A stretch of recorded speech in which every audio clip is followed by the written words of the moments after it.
Maru Wellness y Maru Healthy te damos la bienvenida a Desinflámate, un podcast dedicado a encontrar ese equilibrio que le hace falta a tu vida mientras combates la inflamación. Así que ámate, sánate y desinflámate, porque está bien sentirse bien. Bueno, muy buenos días a todos, bienvenidos a nuestro cuarto episodio de nuestro podcast Desinflámate. ¿Cómo estás, socia? Buenos días. Feliz como una lombriz. Muchísimas gracias por estar con nosotras y por la receptividad y la acogida que ha tenido nuestro podcast. Sí, la verdad es que ha sido muy bonito hasta ahora todo esto. Y bueno, este episodio que vamos a presentarles el día de hoy es cortesía de Betis y tú, que de verdad nos ha apoyado muchísimo. Y el día de hoy vamos a conversar sobre término muy importante que es la bioindividualidad. ¿No es así, socia? Vamos a hablar sobre la importancia de un plan de alimentación integrativo que sea, pues obviamente, dedicado a cada persona de acuerdo a su bioindividualidad. Claro, y entendiendo que la bioindividualidad es eso que te hace único como individuo. Bio de tu biología, de tu propio proceso que estás viviendo. Individuo, ¿ok? Por eso tiene que ser una recomendación bioindividualizada. Exactamente, y queremos que también se lleven de este episodio la importancia de entender que no todos los alimentos son para todo el mundo, ¿ok? Y eso lo vamos a explicar y vamos a decir el por qué. Así que bueno, vamos a comenzar.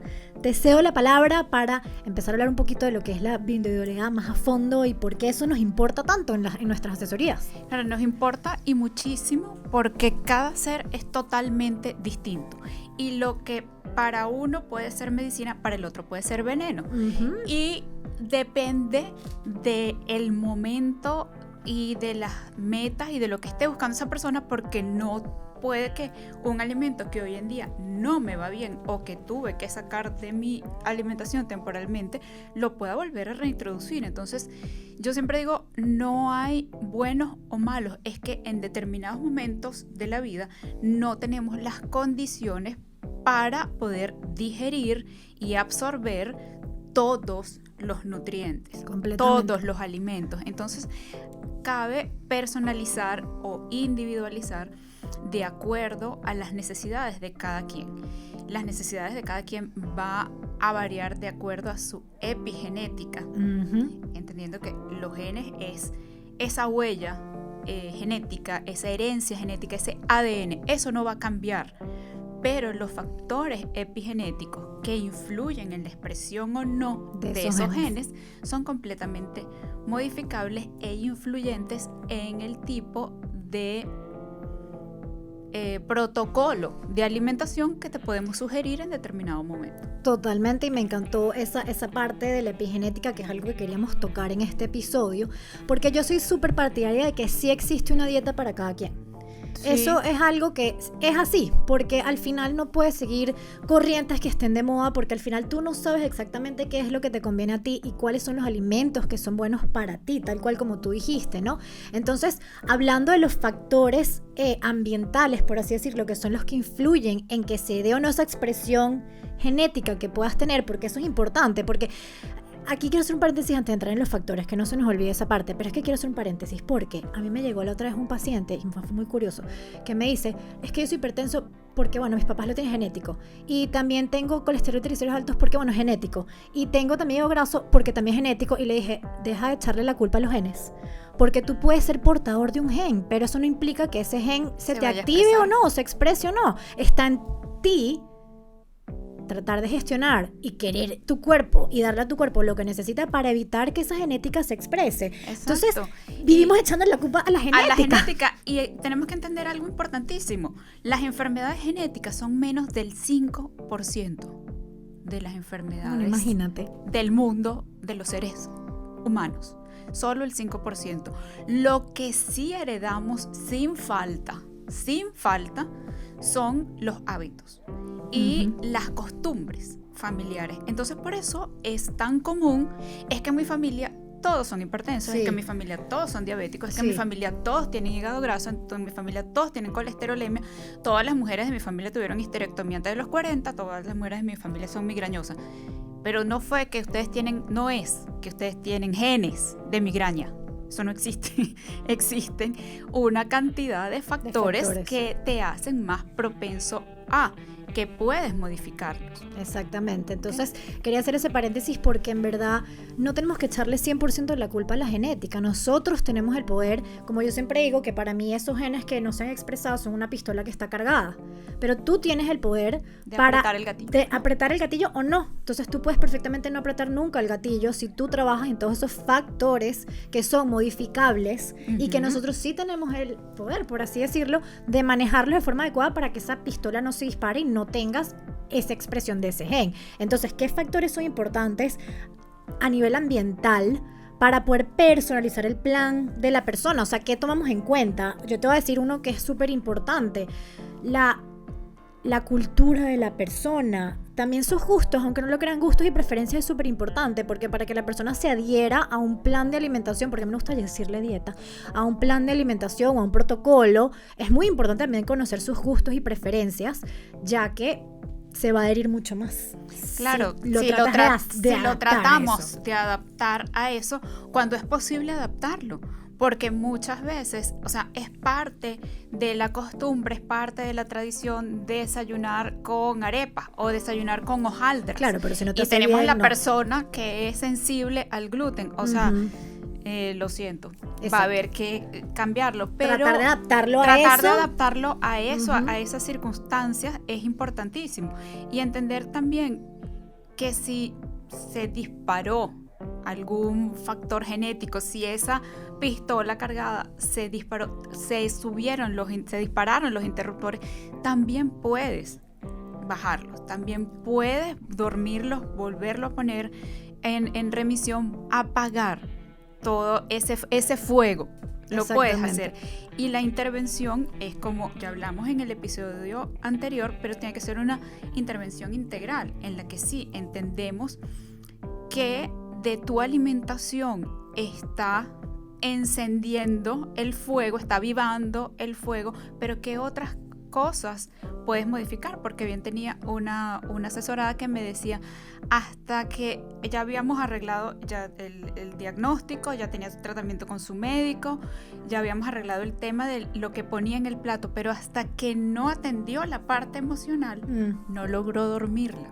Claro. Entonces es tener que entender que como individuos todo lo que comemos, lo que pensamos, lo que sentimos, todo tiene que ver con la expresión o no de esos genes. Y también otro factor también que es importante y que se deja muy de lado, pero yo creo que cada vez está como agarrando como un poco más de importancia, es el tema de por lo menos tóxicos, metales pesados, disruptores endocrinos, el tema de uso que sea de pesticidas, herbicidas, o sea, es un tema y es importante. Y vuelvo a poner mi ejemplo, yo era una persona, hasta me hice un examen de metales pesados y mi intoxicación por aluminio era una cosa loca. Y al final tú no te das cuenta porque probablemente a lo mejor no tienes síntomas, pero sí los tienes, pero no sabes que puede estar asociado a eso, ¿no? Entonces, esto también es algo que si tú trabajas, o sea, la exposición tóxica a la que puedas tener, ayuda mucho a prevenir enfermedades, o sea, ayuda mucho a que tú puedas tener el control sobre esos genes que no quieres que se expresen, ¿no? Y es algo que suena un poco como, sí, como extraño, pero yo siento que está agarrando cada vez más importancia. Y es cada vez más importante, y es también importante resaltar que no por esto debemos caer también en una paranoia extrema, porque como mujeres coquetas, modernas que somos, tratamos de controlar la toxicidad y la cantidad de disruptores endocrinos de otra forma. No comiendo alimentos procesados, utilizando toallas sanitarias de algodón orgánico, por ejemplo, o utilizando la copa menstrual, no automedicándose, tratando de utilizar vidrio o cerámica para guardar y calentar y consumir nuestras cosas. Son cambios que no son tampoco tan difíciles. No son tan difíciles y de pronto puedo cambiar el desodorante que uso, el tipo de crema dental, de enjuague bucal, el champú, el jabón, porque, por ejemplo, no voy a negociar no ponerme el tinte. Y yo no voy a negociar no hacerme mis mechitas. O no pintarme las uñas, o usar un poquito de Claro. maquillaje. Sobre todo si me voy a grabar y me voy a poner bonita para que ustedes me vean bonita. O mi esposo me vea bonita. Ajá. Totalmente, eso no es Pero negociable. eso no es negociable. Entonces Sí. es como que escojo también mi dosis veneno. Cuido muchísimo otras cosas porque llámenlo vanidad, coquetería, como sea, voy a seguir utilizando en parte exposición tóxica, pero es tratar de reducirlo. Es que yo siento que sí es Exacto. imposible como minimizar al 100% la exposición tóxica, no puedes, porque además también uno está expuesto a antenas parabólicas, que sea al radio, que sea la televisión, y todo eso en verdad A la afecta. radiación electromagnética, a las pantallas, Sí. al smog, a una cantidad de cosas. Entonces, a menos que nos vayamos a vivir realmente internadas en a una una montaña isla o a una isla desierta. desierta, Sí. o sea, es muy difícil de controlar. Lo que sí puedes controlar o puedes intentar controlar es lo que escoges poner en tu plato, Totalmente. basado en tu bioindividualidad. Y cuando hablamos de bioindividualidad, hablamos de tu peso, otra vez, de tu composición corporal, de tu circunferencia abdominal, de tus valores en sangre de triglicéridos, glucosa, insulina, transaminasas, Hemoglobina glicosilada. de todos esos valores, y muchas veces también con base en el diagnóstico que ya tienes o lo que se está estudiando de tu salud digestiva, de tu capacidad enzimática, De tu absortiva, de epigenética. tu epigenética, de tus costumbres, una cantidad de factores que hay que evaluar, pero nunca van a haber dos protocolos exactamente iguales. Sí, eso sí es súper importante, porque si tú te pones a evaluar todas esas cosas de las que está hablando Maru, sin duda te das cuenta que sí existe entonces una dieta para cada quien, porque, a ver, yo sé y todos sabemos, por ejemplo, que, no sé, la espinaca es súper, en teoría es un alimento muy saludable, y puedes comer espinaca todos los días, pero tú no sabes si, por ejemplo, tú tienes, no sé, voy a poner un ejemplo hipotético, una candidiasis, no sé, a nivel intestinal. Y eso sabemos, que eso lo vamos a explicar luego en otros capítulos, pero sabemos que el tener ese hongo en nuestro intestino de forma patógena puede causar un aumento de algo llamado oxalatos que te da dolores. Vamos a ponerlo sencillo. Eso te puede dar dolores musculares. Te puede producir dolores musculares o te puede producir inclusive cálculos renales. Exacto, entonces ese consumo de espinaca podría estar contraindicado en algunos casos, y que es más noble que una espinaca. El ajo y la cebolla, tan También. queridos y tan usados y tan ricos y tan antisépticos y antibióticos naturales, pero si tenemos una persona con candidiasis, con SIBO, con histaminosis, oye, vamos a tener que retirarlos por lo menos temporalmente. por un tiempo, mientras se hace Por un- tratamiento. Por un tiempo, igual que las dos somos pro consumo y recomendación de proteína animal, pero si estamos ante una persona que tiene un daño renal, obviamente Eso hay que controlarlo. hay que controlarlo mucho, si no es que hay que llegar al punto de quitarlo temporalmente inclusive. Exactamente. Entonces, el abordaje de cada quien, o sea, el abordaje para una persona con diabetes puede ser distinto al de una persona con artritis, con fibromialgia, y en nuestro caso en particular, ustedes dirán, bueno, estas dos están por la vía de la alimentación inflamatoria, ustedes las pueden invitar a comer a las dos lo mismo. No. Exacto, no.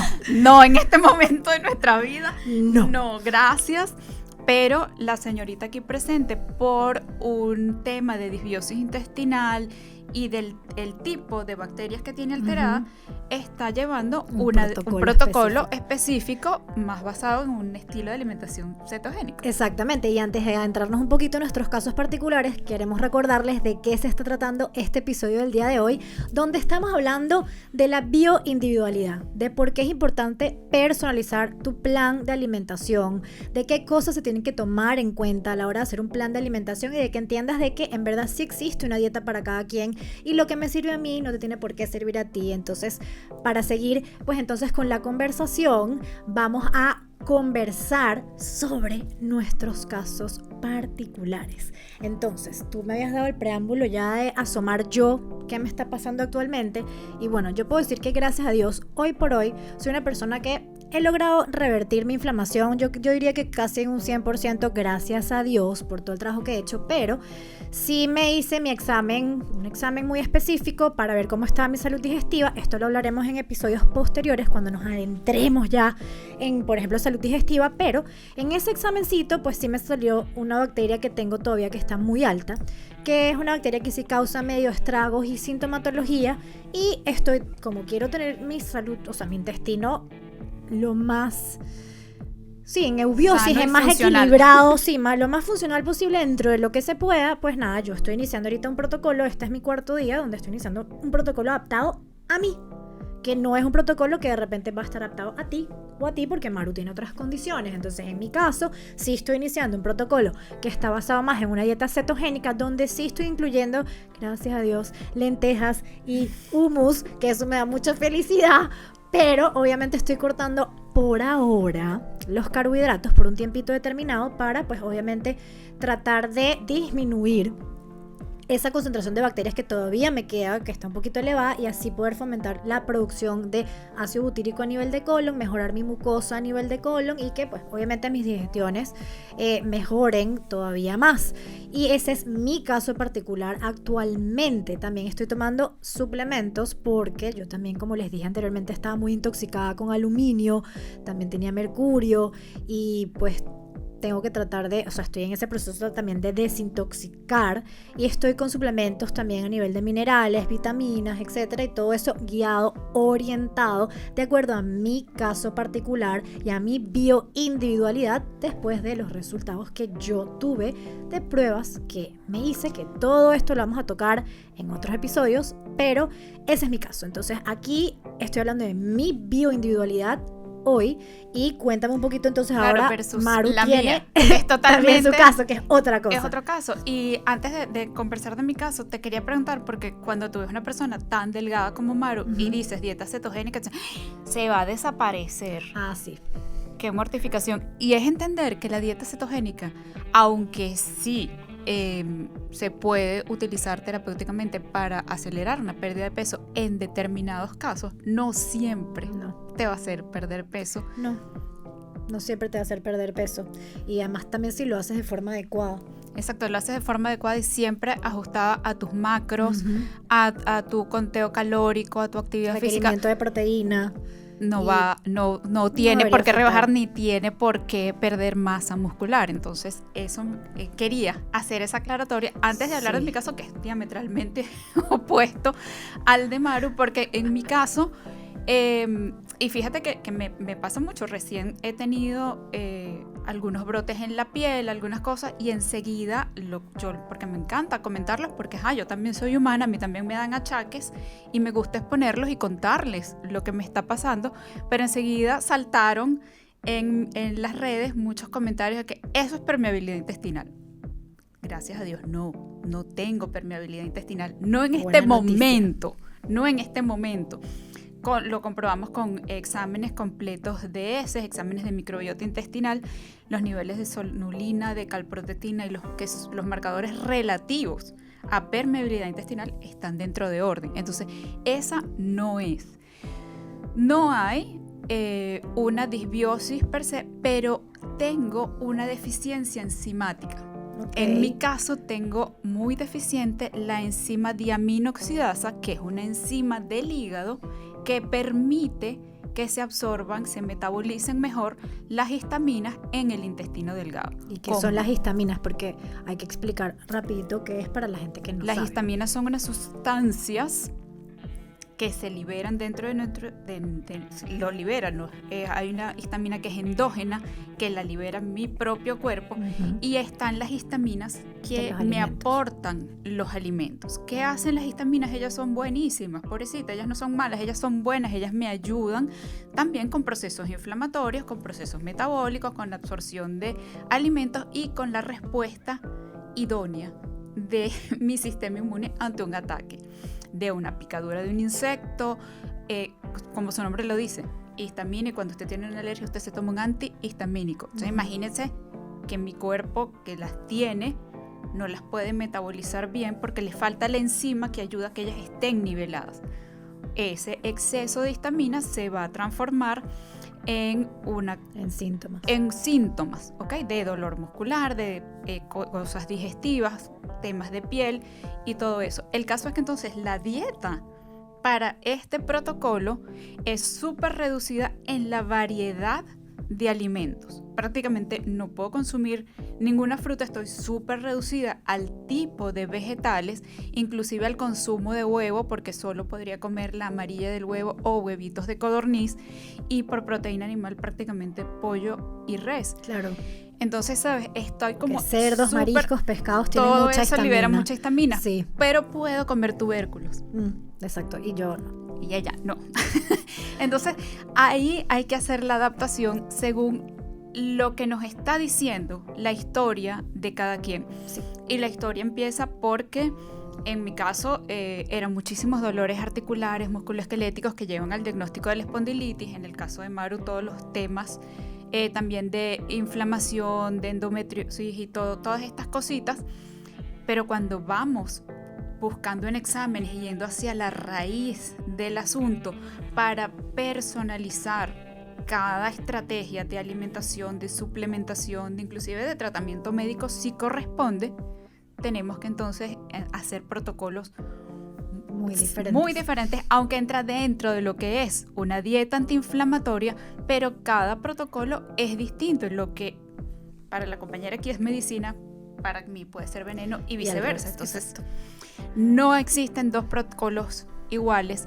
Hay que personalizar en base a tus síntomas, a lo que nos dicen tus exámenes, a tus gustos, a tus necesidades, a tu actividad física y a un montón de cosas. Entonces, eso es lo que queríamos expresarte en este cuarto episodio, darte las gracias por escucharnos e invitarte a que nos sigas buscando y escuchando en Spotify como Desinflámate y en YouTube como podcast Desinflámate.